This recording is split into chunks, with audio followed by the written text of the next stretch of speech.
Nachdem Nursultan Nazarbayev nach 28-jähriger Amtszeit überraschend sein Amt niederlegte, wird die Hauptstadt Kasachstans ihm zu Ehren benannt. Diese Entscheidung fiel, nachdem der Nachfolger Kassym-Jomart Tokajew seinen Eid im Senat ablegte. In seiner ersten amtlichen Rede beteuerte Tokajew, dass die Gedanken Nazarbayevs auch weiterhin strategische Entscheidungen beeinflussen werden. Der Vorstand der Studentenbewegung in der türkischen Stadt Of organisierte ein Programm unter dem Titel „Ostturkestan ist nicht allein“, um auf den Genozid an den Uiguren aufmerksam zu machen.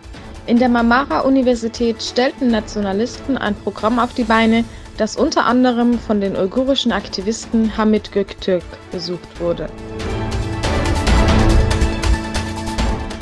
Anlässlich des Frühjahrsfestes erlässt der Präsident Usbekistans, Mirziyoyew, 44 Häftlingen Amnesie. 7 Gefangene sind von der Haftstrafe befreit, 11 mit Auflagen entlassen, 12 weitere erwartet nun Hausarrest anstatt des Zuchthauses und 14 Inhaftierte können sich über eine Verkürzung der Haftstrafe freuen.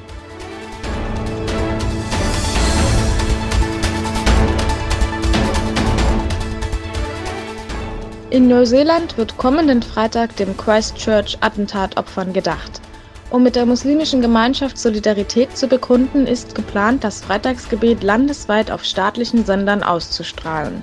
Wegen der anschließenden Schweigeminuten bat Präsident Ardern die weiblichen Teilnehmerinnen, mit einem Kopftuch zu dem Gedenktag zu erscheinen.